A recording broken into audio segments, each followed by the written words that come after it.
My name is Sarah Mitchell, and for the past 3 years, I've been living a double life. To the employees of Anderson Consulting Group, I was just another executive assistant, competent but unremarkable, invisible but efficient. What they didn't know was that I was also the secret CEO of their largest client, Global Tech Innovations, a $2.3 billion technology company. The story of how I ended up in this unique position started 5 years ago when my uncle Richard, the founder of Global Tech, was diagnosed with terminal cancer. During his final months, he made a decision that would shock the business world if they had known about it. "Sarah," he said during one of our private meetings in his home office, "I'm naming you as my successor." I nearly dropped my tablet. "Uncle Richard, I'm not even in the technology sector. I'm an executive assistant." He smiled, the same smile that had appeared on countless business magazine covers. "You're also a Stanford MBA graduate who chose to learn business from the ground up instead of taking shortcuts to the top. You've spent 7 years observing how executives operate, learning their strengths and weaknesses. And most importantly, you understand people, not just strategies and spreadsheets." But the board will expect me to name Thomas as CEO, he finished, referring to his ambitious CFO. "That's why we're going to do things differently." His plan was brilliant in its simplicity. On paper, he would appoint Thomas as the public face of Global Tech. But the real control, the majority shares, and executive power would pass to me through a complex series of trusts and legal arrangements. I would continue working as an executive assistant elsewhere, observing and learning, while secretly guiding Global Tech's major decisions through encrypted communications and private meetings disguised as regular shareholder updates. "Give yourself 3 years," Uncle Richard advised. "Learn everything you can about how our competitors think and operate. Then, when the time is right, take your rightful place." After he passed away, everything proceeded according to his plan. Thomas preened for the cameras and took credit for Global Tech's success, never realizing that every major decision came from the major shareholder representative he met with quarterly. I took a job at Anderson Consulting, our biggest external contractor, watching and learning how consulting firms operated from the inside. For 3 years, I played my role perfectly. I made coffee runs, scheduled meetings, and filed reports, all while secretly directing a multi-billion-dollar company. I sat quietly in meetings while Anderson's executives discussed strategies for managing Global Tech, never realizing that the person they were trying to manipulate was right there taking notes. Everything was going according to plan until James Anderson Jr., the founder's son, decided to show his leadership by cutting costs. "We need to trim the fat," he announced during a company-wide meeting, starting with redundant support staff. I knew what was coming. James had never forgiven me for correcting his mathematical error in front of a client last month. It didn't matter that I'd saved the company from a potentially embarrassing mistake. In his mind, I had humiliated him. The summons to HR came 3 days later. James was there, lounging in his expensive chair, a smirk playing on his face. "Miss Mitchell," he began, clearly savoring the moment, "we're restructuring the support staff. Your position has been eliminated." I maintained my professional smile. "I see. May I ask why?" "Let's be honest. You're just a secretary. Easily replaceable. We can get a temp to do your job for half the cost." Linda from HR shifted uncomfortably. She had witnessed my mistake with James's numbers. "And the Wilson account?" I asked innocently. "I've been managing their communications for the past year." James waved his hand dismissively. "Anne from the pool can handle it, along with the Miller portfolio," and he checked his notes. "Global Tech Innovations. Just forward all your contacts and files before you leave today." I thought about the encrypted phone in my bag, the one that connected me directly to Global Tech's board. About the major contract renewal meeting scheduled for Monday morning. A meeting James didn't even know about yet. "Of course," I said pleasantly, "though you might want to check your emails Monday morning. There could be some changes coming." "Is that a threat?" James leaned forward, his smirk turning ugly. "From a secretary?" "Not at all. Just a professional courtesy." As security escorted me out, James's petty final touch, I heard the whispers and snickers from my former colleagues. 3 years of subtle condescension and dismissal, all because they couldn't see past their own assumptions. In my car, I finally allowed myself to smile as I pulled out my encrypted phone. Time to make some calls. First to Thomas, Global Tech's public CEO. Move the board meeting to 8 a.m. Monday. And Thomas, wear your best suit. Changes are coming. Then to Maria Chen, my trusted legal counsel who had helped Uncle Richard set up the original arrangement. It's time. Prepare the announcement. Finally to Marcus Wong, Global Tech's head of communications. Remember that contingency press release we prepared. Update it and be ready for Monday morning. That weekend was surreal. While my former colleagues at Anderson probably imagined me crying over my lost job, I was in a series of high-level meetings, finalizing the details of my emergence as Global Tech's true CEO. The timing is perfect, Maria noted during our Sunday strategy session. Anderson's contract is up for renewal, and after reviewing their recent work, it should have been reviewed months ago, I finished. They've been overcharging us by millions while delivering subpar results. I've documented everything. Marcus looked up from his notes. The press will have a field day with this. The secret CEO storyline. The corporate comeuppance. How do you want to play it? I thought about James's smirk, about 3 years of being underestimated and dismissed. Let's keep it professional. This isn't about revenge, it's about good business. But as I reviewed the files I collected over 3 years, the inflated invoices, the padded expenses, the strategic errors that always seemed to benefit Anderson, I had to admit that a small part of me was looking forward to Monday morning. The announcement was scheduled for 8 a.m. sharp. I spent Sunday night in my apartment, preparing for the moment I would finally step out of the shadows. Uncle Richard's last letter to me sat on my desk, open to his final piece of advice. The best leaders aren't the ones who demand respect, they're the ones who earn it through their actions. Show them why I chose you, Sarah. Show them what real leadership looks like. I picked up my phone to make one last call to Linda in HR at Anderson. She deserved a heads up, if only for her obvious discomfort during my firing. Linda, this is Sarah Mitchell. About those files James wanted me to transfer. Tell him he might want to watch the business news tomorrow morning. And Linda, you might want to update your resume. Things are about to change at Anderson Consulting. Monday morning dawned clear and crisp. I arrived at Global Tech's headquarters at 7 a.m., wearing a suit that cost more than my supposed monthly salary as a secretary. Maria met me in the underground parking garage, tablet in hand. Everything's ready, she confirmed. Thomas is already in his office, practicing his surprised but supportive expression.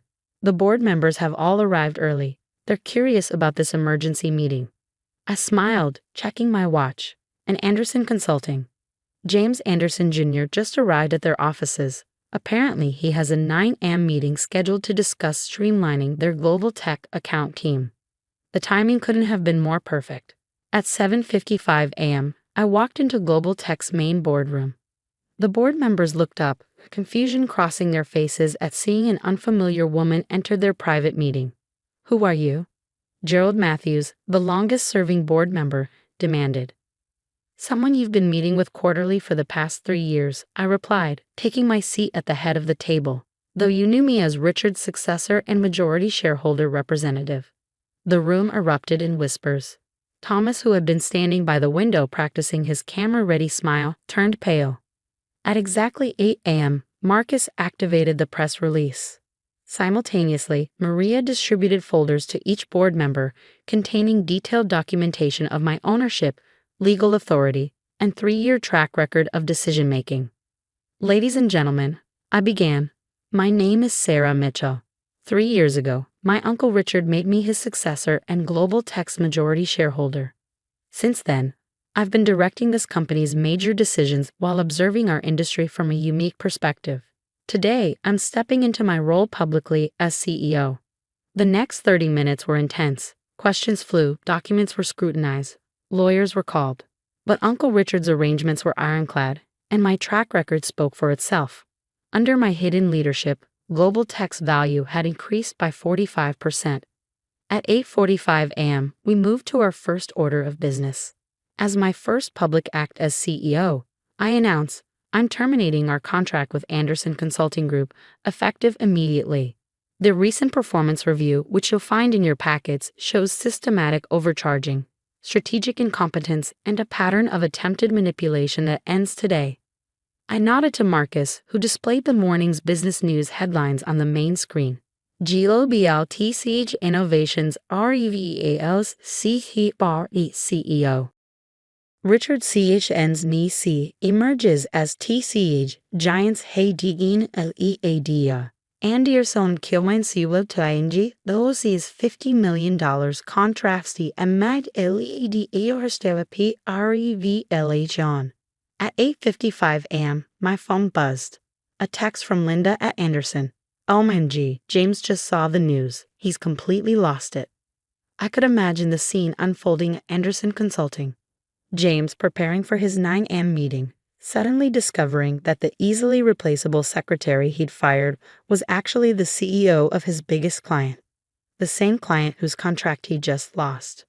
By 10 a.m., Anderson's stock had dropped 17%. By noon, their board had called an emergency meeting. By 2 p.m., James Anderson Jr. had been asked to take an indefinite leave of absence. But I wasn't focused on Anderson's implosion. I spent that day meeting with Global Tech's employees, department by department, explaining my vision for the company's future. The initial shock of my revelation quickly turned to excitement as people realized what this meant. Their CEO had spent 3 years in the trenches, understanding their challenges firsthand. You really made coffee runs and filed reports, one junior developer asked during the IT department meeting. And took notes, scheduled meetings, and fixed printer jams, I confirmed. I believe you can't lead effectively unless you understand every level of your organization. The press coverage was intense. Business magazines scrambled to tell the story of the undercover CEO who had learned her company's business from the ground up. Women's business forums celebrated my unconventional path to leadership. Even my critics had to admit that the strategy had been brilliant.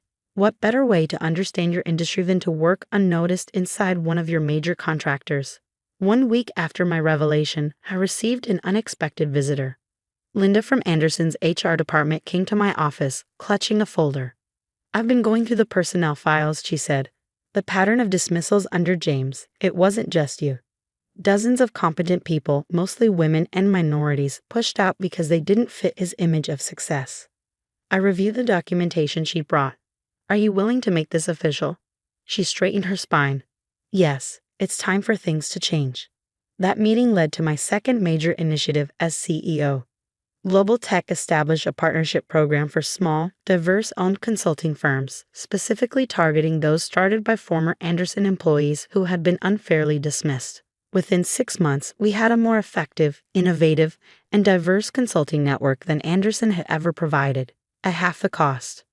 Thomas adapted surprisingly well to his reduced role, especially after I acknowledged his public relations skills and made him our chief brand officer. You're much better at being the face of Global Tech than I am, I told him. I prefer focusing on strategy and operations. 1 year later, Global Tech's value had increased another 30%. Anderson Consulting, meanwhile, had undergone a complete restructuring. James never returned from his leave of absence, and the company's new leadership had implemented strict ethical guidelines and diversity initiatives, though they never regained their position with Global Tech. The secret CEO story became a business school case study. I was asked to give lectures about my unconventional path to leadership, about the value of understanding every level of your organization, about the dangers of underestimating people based on their titles. The best view of a company isn't always from the top, I told a graduating class at Stanford Business School. Sometimes you need to step out of the corner office and see how things work on the ground. Uncle Richard's portrait now hangs in our headquarters lobby. Below it is his favorite quote, "True leadership isn't about titles or corner offices, it's about understanding, empathy, and the courage to do things differently." Last month, I hired a new executive assistant. She's brilliant with degrees in both business and computer science. During her interview, she asked why I was hiring someone so overqualified for an assistant role. I smiled, thinking about my own journey. Let's just say I have a different perspective on the potential of executive assistants. Tell me, where do you see yourself in 5 years? The business world had learned its lesson about underestimating just a secretary. But for me, the most satisfying moment came much earlier, on that first Monday morning when I received one final text from Linda. James just tried to call Global Tech to smooth things over with the CEO. His face when they put you on the line. Priceless. Thank you for showing us all what real leadership looks like. I keep that message saved, not out of spite, but as a reminder that true success isn't about proving others wrong. It's about proving yourself right. Uncle Richard had taught me that leadership isn't about power or titles. It's about understanding, empathy, and the courage to see potential where others see only prejudices. Today, global tech is more than just a successful company. It's a testament to the power of looking beyond titles and appearances, of valuing substance over status. And somewhere, I know Uncle Richard is smiling, proud that his unconventional succession plan did more than just prepare a new CEO. It helped transform an entire industry's understanding of what leadership truly means.